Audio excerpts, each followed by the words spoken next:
Riots spread across London for a third night, forcing the Prime Minister to cut short his holiday and come back to Britain. There are clashes with police in several areas in the south of the capital and now outbreaks of violence in Birmingham too. Call your children. Police appeal directly to parents to help clear the streets. Looters continue to cash in on the violence. And in other news, the market slump continues, with the Dow closing down more than 5%. And we'll be reviewing the morning papers with the Associate Editor of the Daily Mirror, Kevin Maguire, and media journalist Ray Snoddy. That's at 11:30. This is Sky News with Gillian Joseph.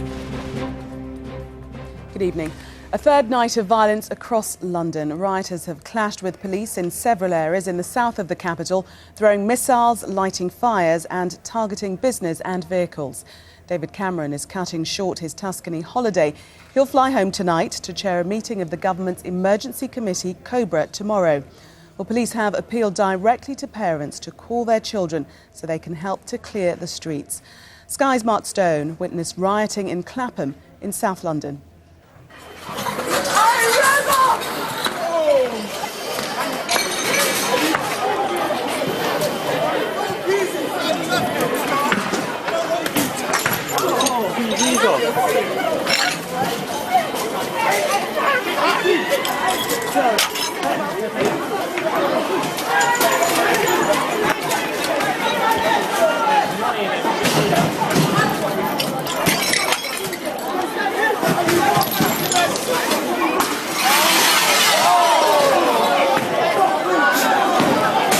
Well, this is Lavender Hill in Clapham Junction. As you can see right now, young people, they're all young, some of them very young, smashing in the windows here of Wimpy. Just over the other side, Ladbrokes, headmaster's hairdresser as well. And from where I'm standing here on Clapham Junction, I cannot see one policeman at all. They're all elsewhere in the city, dealing with problems elsewhere. Let's move up here, see what's happening. This is quite extraordinary, really. Every shop they can find, they're looting.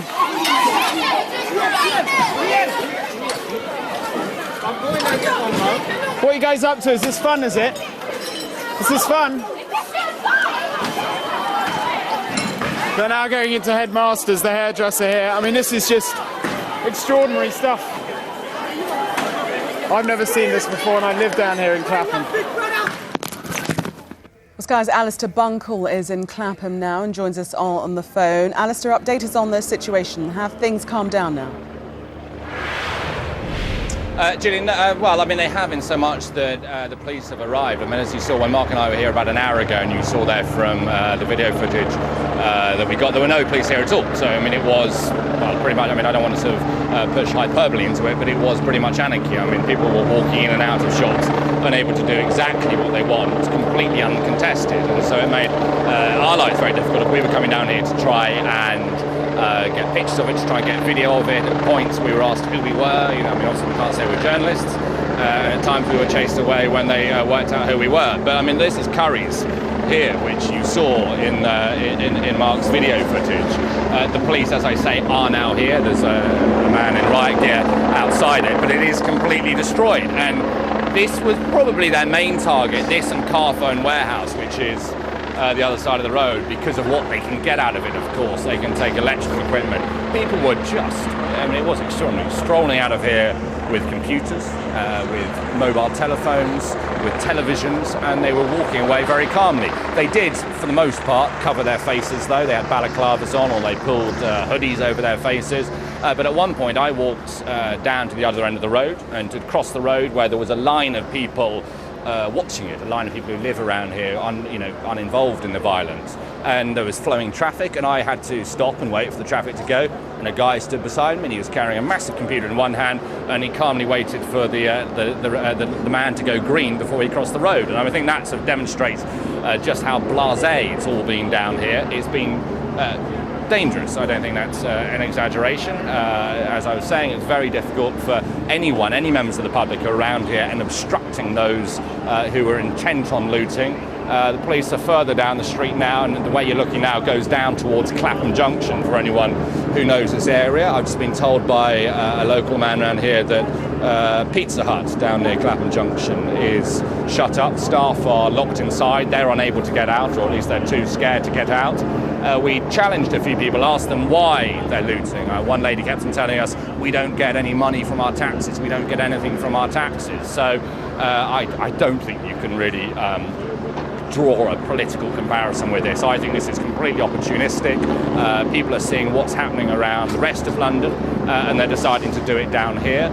Even as the evening goes on, people are starting to come down here again with scarves over their faces, less so now of course because the police are here, but you do feel as though there's an opportunity almost, and people are either seeing on the television or hearing what goes on the radio, and they're thinking now is their opportunity to come down here and and grab something for themselves. And it is as simple as that. There is a chance to get your hands on valuable stuff, and that's what they're doing. They're not here to confront the police, they're not here to make a political point, they're here simply to smash windows of shops and take what they can. And as to the police there now, but how long do you think there was this free-for-all before the police presence was apparent? Well, I mean, the police have been here for about 10 minutes now. The police helicopter is overhead as well, flying very low indeed. I mean, and I say the police here, there are, about 3 or 4 police vans here. So, I mean, there's not a huge police presence. I guess, let's be fair.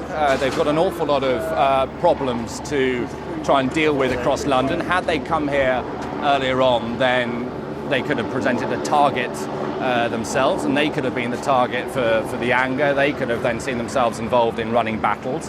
But the fact that they weren't here meant that there was absolutely no law whatsoever. It meant that people could walk into whatever shop they want, smash windows, go in, take what they want. As for how long they will be here for, well, I don't know. I guess they'll be here for as long as they need to be here for, or when the crowds disperse, or when they find that they need to go to another part of London because something else has happened there. And do you get the sense now that order has been restored to the streets now that the police are visibly there? I think order's been restored in the sense that I don't think right at the moment people would dare go into another shop, at least kind of in this close vicinity. But I think what we've been seeing all over London, all across the capital, is that as soon as the police sort of turn up somewhere, and if they turn up here, if there is the will, the people who have been here will then just kind of divert and go off elsewhere. And that's the problem the police are facing, is that it's sporadic. There's no kind of rhyme or reason to it. There's no sort of grouping or gathering, or there's no target like you might see in protests, like the student protests, where you know it's going to be. And so they have to really react to whatever goes on, and they might find that out via people phoning them. I spoke to one guy earlier who stopped me and said, I've spoken to the police, but they tell me they've got 101 calls and they're trying to deal with each one at a time. They can't be in every place at every moment. And I guess, they see it on the media, they see it on Sky News or something like that, and they have to come down here. Alistair Bunkle in Clapham, for the moment, thank you. Well, we're going to show you the latest pictures now that we have from Croydon. There's of several buildings ablaze, huge fire there. We know that amongst those buildings is the furniture business of the Reeves family, had been in the family since 1867, and tonight Trevor Reeves told us that it had simply been razed to the ground. And we can speak to Mark White, who is in Croydon for us now. And Mark, update us with the situation there at the moment now. Yeah, well, as you say, that building has been razed to the ground. I mean, it's such a sad sight. This is one of the most prominent landmarks in Croydon. It's been here so long, they named the road after the furniture store, Reeves Furniture Store, on Reeves Corner in Croydon. A couple of hours ago now, it was set ablaze. And it was a spectacular fire. I mean, just such a shocking sight to watch. But really now, a couple of hours later, there's still pockets of fire in the building. A lot of fire crews now here. But I say the building, it is just a shell now. And the fire brigade just really trying to make it safe. About 20 minutes ago or so, a significant proportion of the wall collapsed. So it is a very dangerous structure at the moment, and the crowds are being kept well back from here. While this is happening here, there are other areas in West Croydon, buildings set on fire there. We've just come from London Road, where I can only really describe the situation as being lawless in that part of Croydon this evening. Our satellite truck was attacked, the windscreen smashed as it was making its way along London Road as well. There was a few police officers at one end of London Road, but the area where we were, no police. And that's not at all to blame the police. There are just too many locations, even in Croydon itself, for them to be at the same time. There are only a finite number of resources. They may have more resources out tonight than they did have last night, and again than they did have on Saturday night. But still, when you've got so many different pockets of violence that is breaking out, and you need a significant number of officers for each location to control it, it's very difficult for them to be everywhere at the same time, and that's why there are certain areas, I'm afraid, in London Road, or at least part of it, is one where there are no police.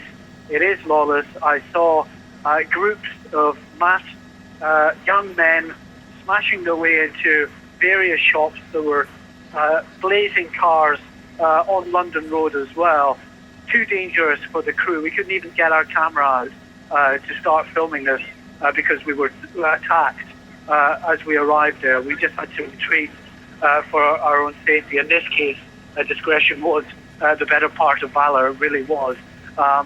So that area we've left alone for the moment. We may try to get back to it a little later. A SAT truck has just arrived here as we speak, and the crew are pretty shaken. I just spoke to them a second ago, but they are setting up as we speak. So hopefully we should be able to bring you some live pictures from the furniture store fire, or the shell, as I say, that's pretty much just smouldering away now.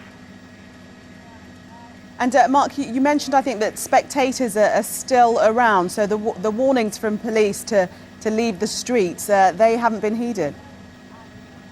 Yeah, there's still plenty of people around here, and they're a mixture. There are quite a few youngsters and young men in particular, but in addition, there are a lot of local people of all ages who've just come along to see what is, quite a shocking sight for them. To see such a familiar landmark razed to the ground in this manner, and really to take in what has happened in Croydon, so far away from Tottenham. Speaking to people, it's been a recurring theme throughout today, in Brixton before, in Lewisham, and now again here. People telling me they did not expect, even after what happened in Enfield last night, they did not expect to see this level of violence coming anywhere near them here in Croydon, pretty much as far away as you can go in London from the opposite, the north end where Tottenham is. So they're trying to come to terms with that, and the police are trying to, as I say, gain control of all of these scenes this evening. This one, much calmer.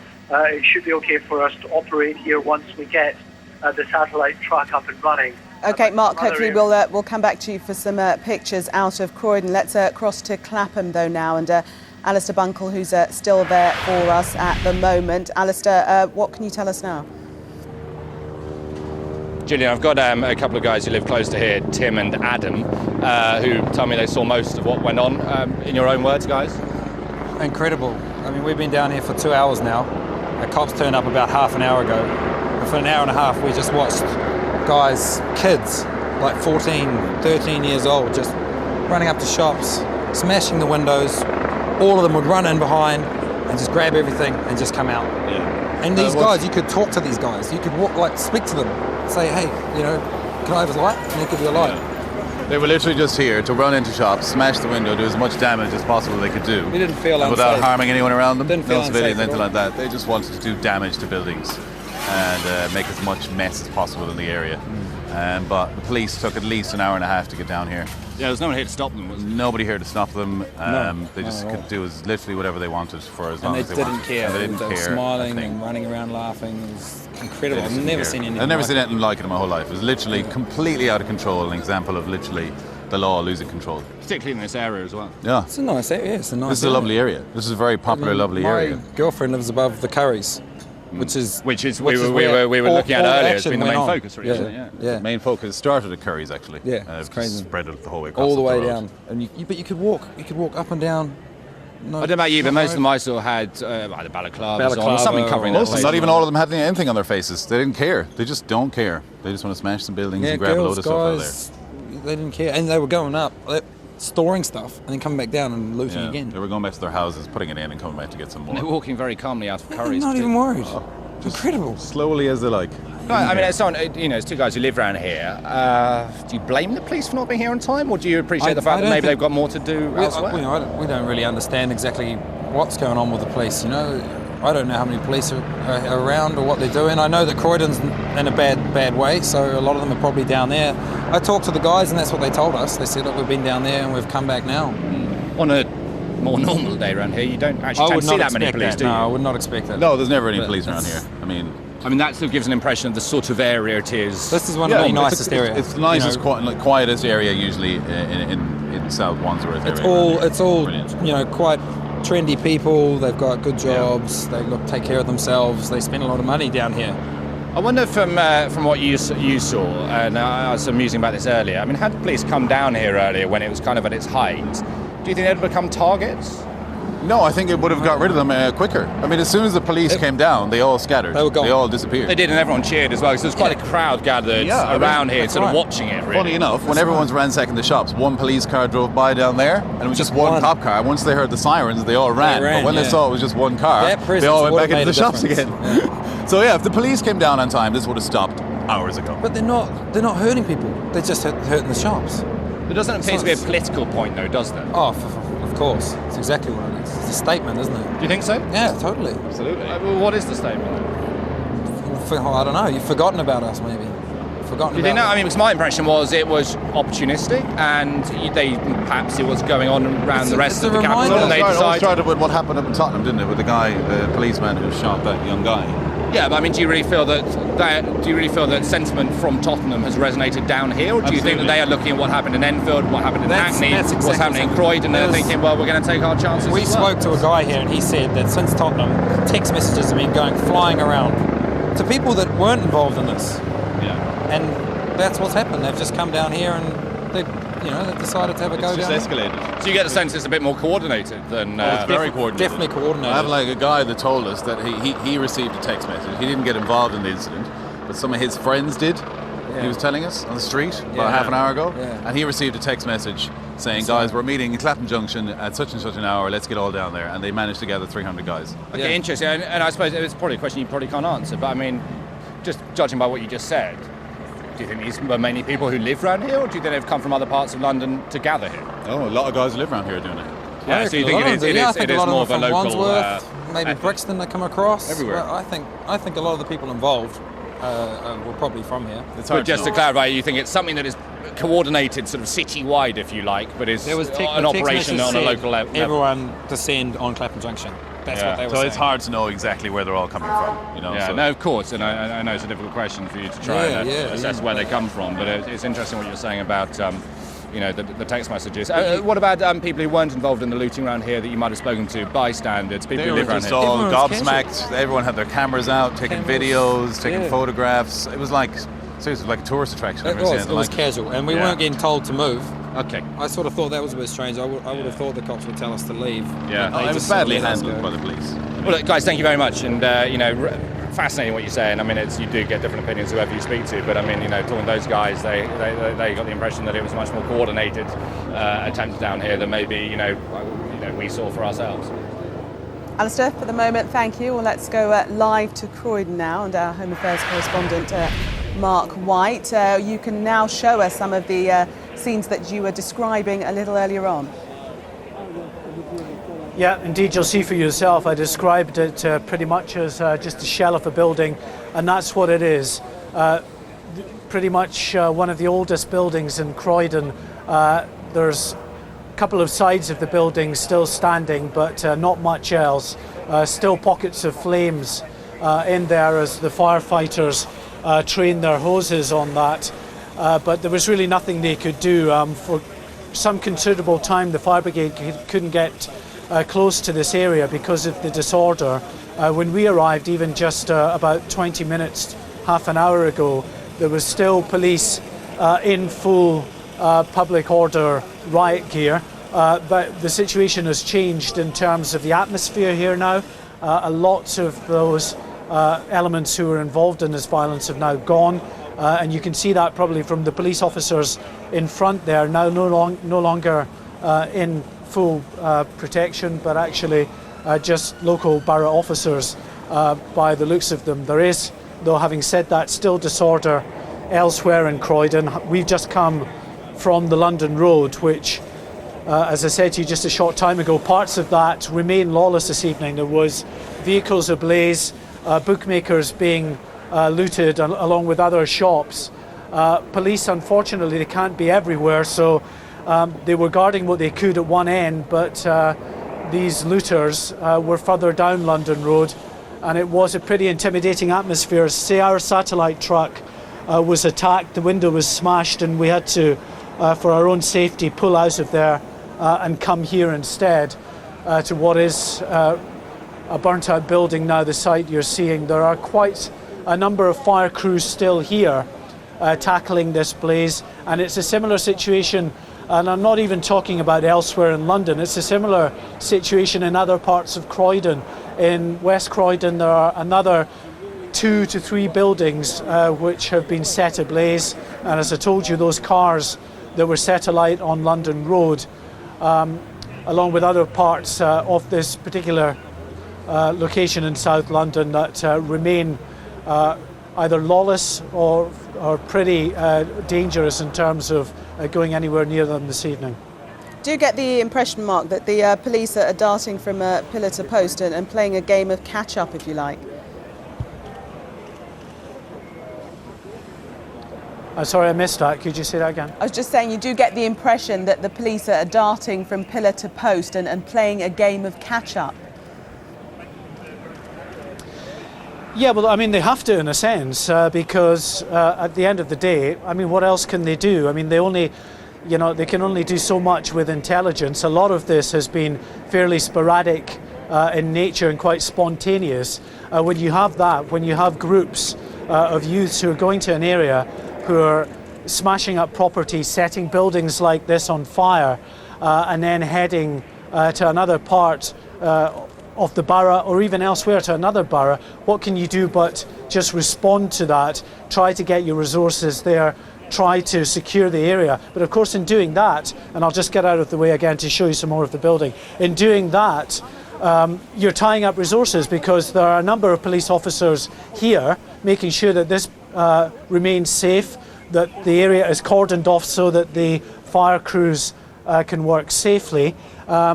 And that's tying up resources. It means there are overall fewer resources then to respond to other incidents. And when you talk about multiplying what you're seeing here by a factor of 12 perhaps, I don't know how many incidents are happening around the country, around the capital. Mark, we'll leave it there for the moment. Thank you, and we'll just remind you of the shots of the blaze at its height that Mark was reporting from there. These are earlier pictures from Croydon. Well, let's cross to Camden now and Simon Newton. And Simon, we believe that disturbances have broken out where you are. Well, actually, I'm right in the middle of it all, actually, I have to say. I found myself near Chalk Farm Station in Camden, around the back of, I believe it's the Denton Estate. Wandered down from there. There are now running battles going on between I'd say several hundred youths and the police. A line of police who brought up dogs. They were initially going down the side road, I think, to try and arrest the group that they cornered down there. But that they were then quickly, there were some missiles thrown. That line then turned and started charging down the street. Now I'm sort of in the midst, if you like, of these lads. So I thought I need to be careful what I say, I suppose. But I'm We're basically surrounded on both sides by lines of police on the corner of Ferdinand Street. You know, this part of... And then there's bottles now being thrown. I'm just moving back. Bottles being thrown to my right near the police. So I may have to maybe hear what's going on around me. I just move over here slightly. They're now charging towards the police line.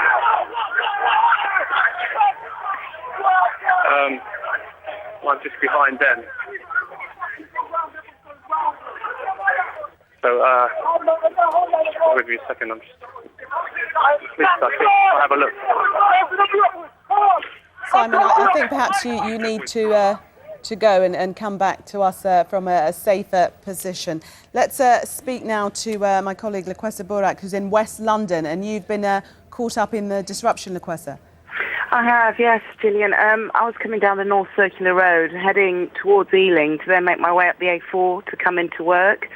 And as I was coming on through the North Circular Road to turn into Ealing, you could smell acrid smoke, and the air was just full of it. I thought nothing of it because I wasn't aware that there was any problems or trouble within the Ealing area. And as I tried to get onto the main street, all the cars were all reversing. Very nearly had an accident. So we then made it onto another road, turned onto another road. There was just absolute confusion. The police were blocking off the road. There was litter absolutely everywhere. There were bins in the road.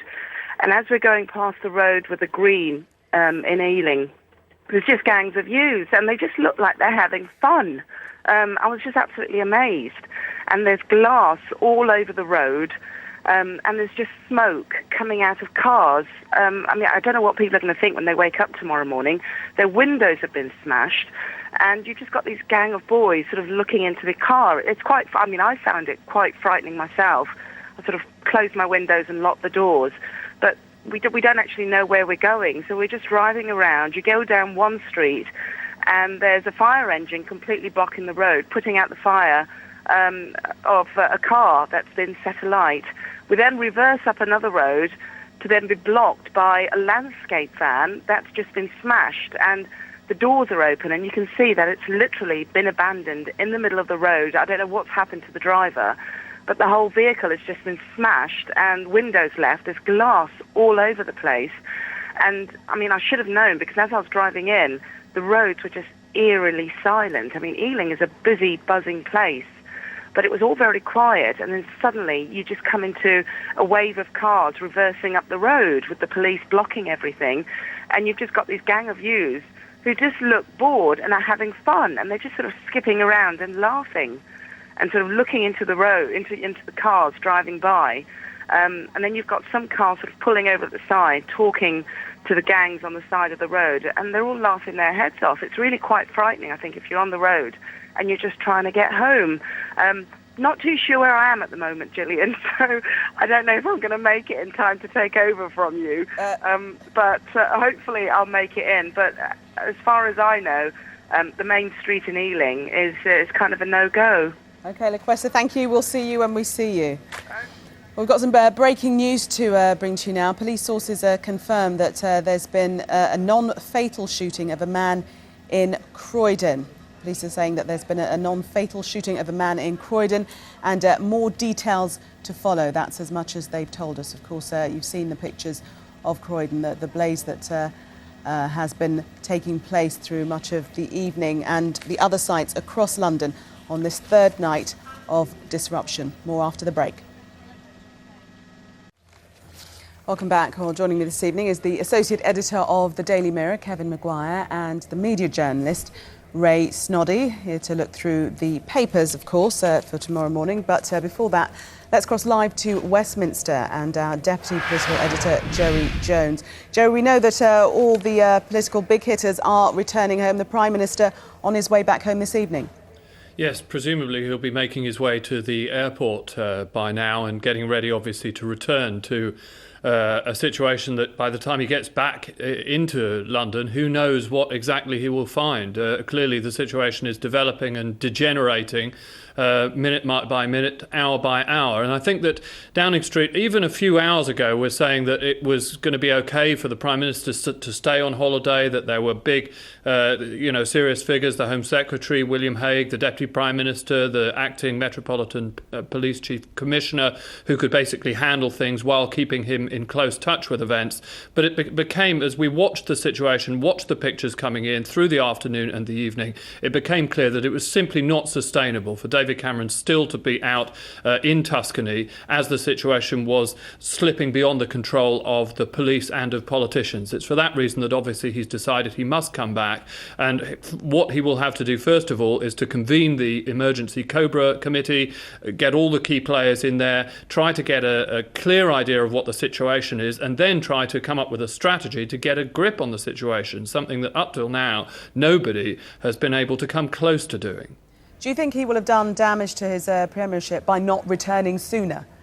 I think that, to be honest, when we look back on this over the next few days, if things continue in this vein, then the timing of the Prime Minister's return will not be the critical thing. The critical thing will be whether or not, he comes up with a credible plan, whether or not he addresses the issues, whether or not the message that he comes out with is something that resonates with the British people. The challenge that confronts him now is massive. He might well look back on it and think, wouldn't it have been good if I'd actually come back a day early? But to be honest, that decision, if it was a wrong decision, was a minor one compared with the huge decisions that confront him on his return. Joey, for the moment, thank you. Let's just show you the latest pictures from the streets of Croydon. We were, of course, bringing you the fire there, the major furniture store that was ablaze, but these are the pictures on the ground, very latest from Croydon. We are now going to cross over to Hackney. We heard earlier from the Labour MP there, Diane Abbott, and saw various people on the street. It was still quite a volatile situation. Jason Farrell is there for us now. Jason, what's the current situation? Well, it's a far cry from Tuscany and a lot more like what you've been seeing in Croydon. Fires aren't as big, there's not buildings on fire, but there's been at least 4 cars set on fire down one road, one by one. And for quite a long time, a couple of hours really, the rioters had a pretty much free rein along that street. They were looting one of the shops there and smashing windows. And there weren't really any sign of the police. I have to say again now, they're sort of quite close to the high street, and they're able to just sort of dash into the high street from that road, smash a few windows and dash back. And the police at one point came in and in quite a lot of force. When I was on the phone to you about an hour ago, saying that there weren't any police there, about 3 or 4 minutes later, there were an awful lot of police. They turned up and cordoned off both ends of the road, carried out a charge, pushed everyone away back onto Clarence Road and pushed them up to the burning barricades. And then they just sort of dissolved away again, and then it just sort of carried on. And that seems to be the order of the day here. And right now, again, the police are just trying to gain control again of the high street. And I can see there's quite a thin line of police officers, and they're charging towards the protesters, pushing them back onto Clarence Road, having various items thrown at them by the rioters. So nothing's much improved here. I mean, it's a situation that continues to develop, but it doesn't get any better. You can probably just hear now that, that's the sound of rioters charging at the police and throwing rocks and stones at them. Yeah, the rioters really are getting a bit bolder now, and they're throwing larger objects from closer range at the officers. And I have to say that whereas a few hours ago the officers looked stronger and more intimidating and outnumbering the protesters, now the protesters, well, calling them protesters, let's call them rioters. Rioters have the upper hand here. The police are sort of moving back. Another van's just come in to sort of offer some kind of support here, and someone's just thrown a brick at that. And they're building barricades as well at the same time to try and sort of make it more difficult for the police vans to move around. And now the officers are on the charge again, and they're pushing back, and they're pushing them back into Clarence Road. So that's what's going on. It's just toing and froing of violence from either side. So, Jason, as far as you can see, in your opinion, that the police are outnumbered and appear to be struggling? Yeah, I mean, I was in Enfield yesterday, and what happened was the police moved in and pushed the situation out in numbers, with dogs, with horses, and, they really took control of the situation. What's happening here is very different. The officers are coming in. They may push them back for a while, and then the police will just dissolve away. And the same people are kicking around. They're still hanging up. They're not going to bed. They've been looting from a convenience store and tanking themselves up on alcohol. So it can't really get any better, and I think it's going to continue for some time yet, although the police numbers are sort of slowly filling out, and I'm actually just beginning to see them arriving from 3 sides now. I'm sort of on a crossroads between the High Street Clarence Road. 3 more vans arrived. A police line forming up to my right as well. 4 more flashing lights appearing down the road. So they're obviously moving in. And the rioters have just pulled back. They just sort of pulled back up Clarence Road again. That's the road where there's been 4 cars set alight tonight. So, now they're just 3 or 4 police vans have pulled up, but the rioters have gone. And so the police officers move on. And it's, as Mark White was saying, they've got to deal with not just uprisings in different parts of Hackney, but uprisings all across different parts of London. And you just can see here that they are overstretched. And what's happening now, you can probably hear some guys shouting. They're warning the people on Clarence Road that the police are trying to cut them off. So they're warning the people, the protesters at the other end of the road, that the police have tried to going around to block them off. Then they're going to come back down here, probably this way, to go back onto the High Street, although there is still a cordon of officers there. So slowly it seems the police are trying to contain the situation. But again, if something flares up somewhere else, then they'll have to pull out, and it could just flare up again.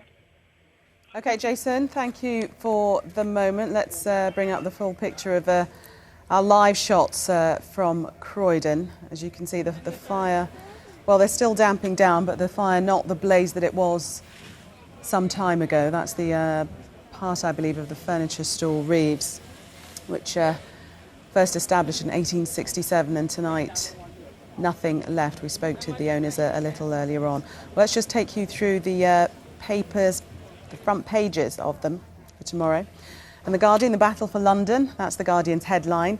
It reports the capital's on full-scale alert as violent riots spread across the city. The I newspaper says the situation is out of control as the riots reach crisis point. The Independent describes what's going on as mob rule. The Telegraph has a similar headline and pictures a masked man walking past a burning car in Hackney in East London. The Times says the police have surrendered the streets to rampaging gangs who've also burned down buildings and looted shops. The Mirror describes what's happening as yob rule. The Express says those who are taking part in the violence, they describe them as flaming morons. The Star's headline is Anarchy in the UK and says the rioting has spread to Birmingham. The Mail takes a similar stance and says what's happening is criminality, pure and simple. The Financial Times says David Cameron is flying back from holiday to tackle the crisis, but its main headline is stocks plummet on US downgrade. Well, with me in the studio tonight, we have Kevin Maguire, Associate Editor of the Daily Mirror, and Ray Snoddy, broadcaster. Thank you very much for coming in this extraordinary evening. We'll start with the Times newspaper and their headline simply showing the defeat of the police. Yeah, mobs rule as police surrender streets. sure the police have actually surrendered the streets. I think they've lost the streets, and there have been so many rioters popping up around the capital, the police just haven't been able to cope, because there's no point 4 or 5 police officers trying to confront hundreds of violent people. You need an organised force, and it's probably better that a shop is looted than a few police officers go in and get seriously injured themselves. But it's the Prime Minister's coming back. It's absolutely serious, and it's hard to see how you can get a grip on this if the rioters are going to keep turning out and they're going to be giving the police the runaround. Ray, is that the problem, that it's going to prove virtually impossible to get a grip if there aren't the numbers of police officers that are required across all these areas? This is absolutely true, and nothing like this, I believe, has ever quite happened before. We've had riots mercifully in the reasonably middle distant past, but they were nearly always confined in one area. We're seeing something new here, the copycat, the breaking out in different unexpected places, and if not actually being organised, at least being coordinated with mobile phones. There are lots of pictures with these kids on their mobile phones, and while the Times also makes an interesting point, everyone is alive to the Olympics issue. Less than a year to go, and even rather closer, the Notting Hill Carnival at the end of the month. If things like this are going on in London, I'm not sure you can have that. That won't be allowed to go ahead with it. Can wait. More concerned about tonight and tomorrow night. The Olympics can wait, but these are fair points in terms of security and the police. I think Kevin, you're being a little bit kind to the police. I mean, there is a problem of numbers. I believe there's as little as 10% of the 30,000 policemen in London are actually trained in riot. But we've heard reporter after reporter saying for an hour and a half, they haven't seen police. Now, you can say it's difficult, this is an unprecedented event, but that's not what people on the ground want. They want to know, where are the police? But what you want and what you get are very different. We had Diane Abbott, I heard her on Sky earlier, talking about how some police officers had been there for 3 nights, because that's the problem. It's a 24/7 force. You mentioned fewer than 3,000 are trained for this type of work. Well, they're not all going to be around anyway. Some will be on holidays. It's August. They'll be like the Prime Minister and the Home Secretary and the Mayor of London and the Chancellor. They'll have gone away. They won't be here. And it is just incredibly difficult. But somehow, the Times says Tim Godwin, the acting commissioner, made that extraordinary television appeal to Londoners to clear the streets, parents to check their kids on there. It is extraordinary, but he's also quite right, because you see a lot of bystanders around there, and some people will be hardened criminals who've just seen the big chance, they've gone in, they're going looting, they're into arson, they're attacking the police. Others will be just opportunists who've been somehow sucked in, maybe for a thrill of it, and others are just milling around, getting in the way. In Clapham, he interviewed 2 gentlemen who were at the scene, and they were saying that they recognised the people as locals, so there wasn't this criminal element coming from outside. And a lot of them are very young. There's persistent reports that these are 13, 14 and 15-year-olds doing this. So the notion of hardened criminals may not be the right thing. No, but if you watched the pictures earlier in Hackney, there were some pretty big, tough geezers involved in there. It didn't look very nice, and you would never want to meet them. But certainly in Lavender Hill, they did look as if they would normally be at school or at college. Well, they would. It's the summer holiday, many of them. Yeah, no, absolutely. That's perhaps why we're seeing that extent of young people out on the streets. Let's move on to the Telegraph, and we see that picture there, the shot we mentioned before of the rioter, masked, faced, hat, and the can of special brew. Yeah, no, he just looks, he's out. He could have been watching the cricket. He could have been going into a park, but there he is now. We don't know he's done actually anything wrong, but he has got a mask on, obscuring his face. So you do have your suspicions. But what interests me on the front of the Telegraph is they have Ken Livingstone, former Mayor of London, talking about using water cannon now. They're not licensed to be used on mainland Britain, as far as I'm aware. Yes, Northern Ireland. I'm sure if the government wants to declare a state of emergency, which David Cameron will resist, he could have the emergency powers to do that. But I don't know if there are any in a store anywhere. The Telegraph actually tells us the answer to this. Yeah. There are no water cannon on mainland Britain. Yeah. They'd have to bring them in from Northern Ireland. Yes, how much good they do anyway. We shall see how that how that pans out. For the moment, let's speak to Mark Stone. He's in Clapham, and we were talking about detail from your report, Mark, that we saw young people there ripping plasmas off the wall in a betting shop, and you were describing some people laughing as they were carrying out their deeds. What's the situation look like now? It looks a little calmer from what we can see.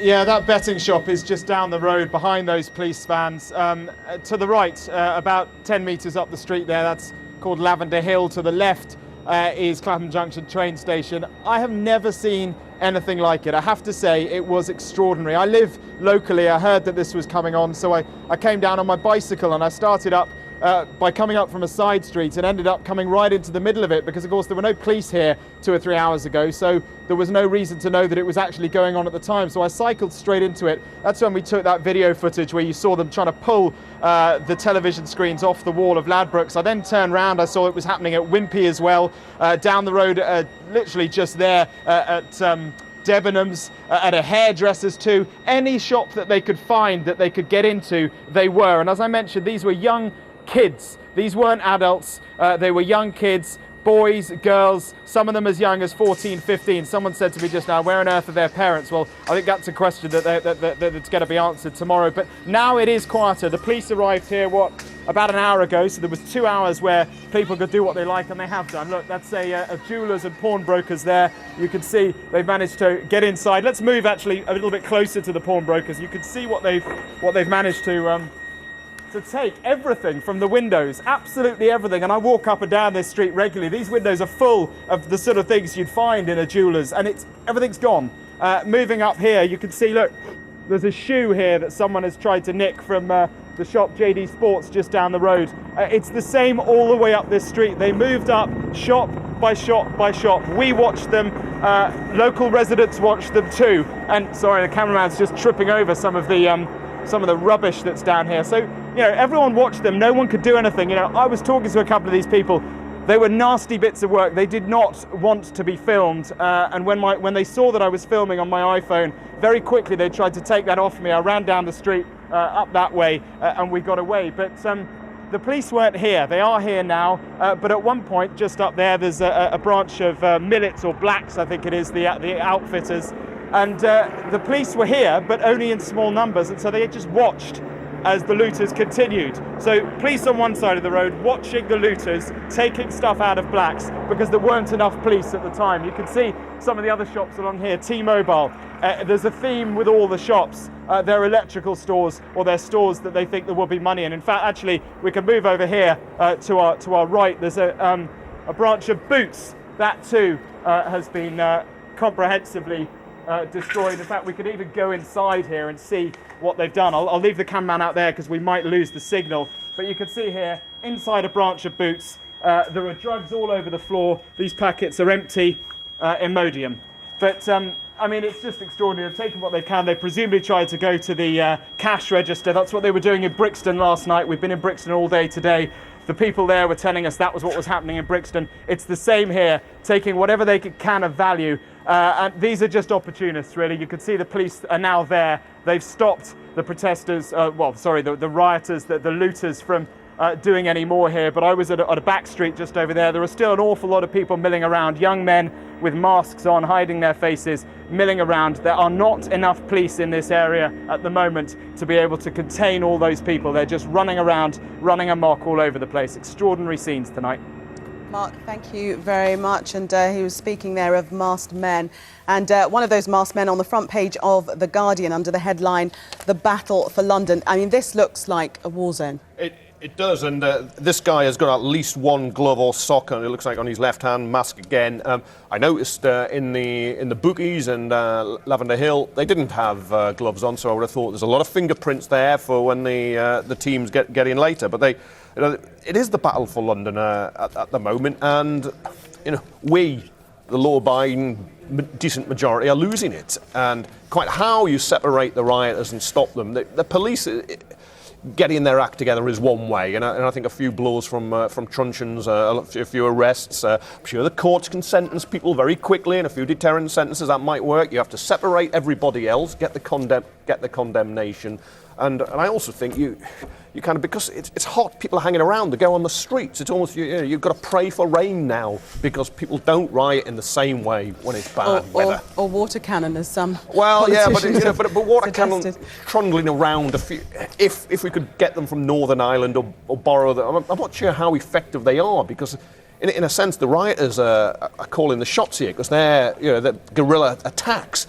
The police have to respond to that. You're not going to have a water cannon trundling around London hoping to get them. They'll just move on quickly. I mean, the slight problem, as the Guardian makes clear, in the bid to contain these riots, Scotland Yard has already introduced special powers in a large number of areas, which means you can stop and search without any reasonable suspicion. But the problem is this recent outbreak, the most recent yesterday, may have actually been provoked by that stop and search. So it's very, very difficult to know what you do. Except that, I think there could be a serious political fallout. If not for the Prime Minister, certainly for Boris Johnson, who's the Mayor of London 1 year before an election, and he's only now on his way back from a holiday in Vancouver. There will be serious questions asked of Mayor Johnson, I think. And do you think that the situation will change now that the Mayor's back, the Home Secretary's back, the Prime Minister is back on his way to chair Canberra tomorrow morning? One hopes so, but if the one thing that will change is they can't be criticised for staying on holiday while London burns. Now, what they can now do, certainly the. This can't be allowed to continue. What that means, the consequence of that, I don't know. And also, just one tiny point, I'm rather surprised that leaving aside Kevin's point about truncheons, I'm rather surprised they haven't actually arrested more of the more prominent people in the front row. That could have had a salutary effect, I think. What they normally do is, because if it takes several people to arrest somebody and you take them out of the line, so you can't have them having a shield and a truncheon and holding the line. That is true. So they arrest them later, and there'll be a lot of evidence, a lot of CCTV. Exactly. But there will be a political fallout. It's quite difficult to see where it goes. And I kind of agree with Joey Jones that if somehow this stops quickly, the government will get away with it in one way. And the error wasn't David Cameron being on holiday, it was everybody being on holiday. The Home Secretary and the Chancellor and the lot. At the same time. And of course, take shifts. Of course, if he comes back and it makes no difference, well, what's the point of having a Prime Minister? And it does seem tonight, I have to say, that the disturbances are escalating. We heard previously from our presenter, Lakwesa Burak, who's in the West London area in Ealing. I'm just seeing on wires now that gangs of youths have started fires in Ealing, vandalising local shops. This happened near Ealing Broadway. Around 30 masked rioters congregated there, and eyewitnesses just saying that it looks like a war zone. So far from really calming down, things seem to be escalating tonight. Midweek night, there are very few police officers on duty in any borough.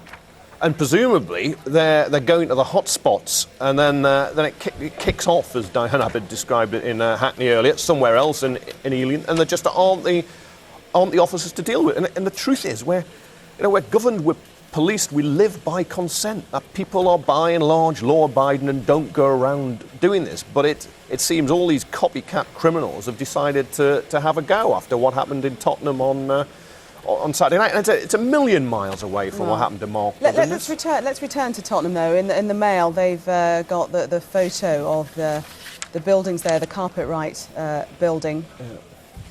And that's ablaze. That's a bit further on in the Mail. We're showing some previous pictures of looters at the moment. But let's try and get the picture up of the building, the Carpetright building that was on fire.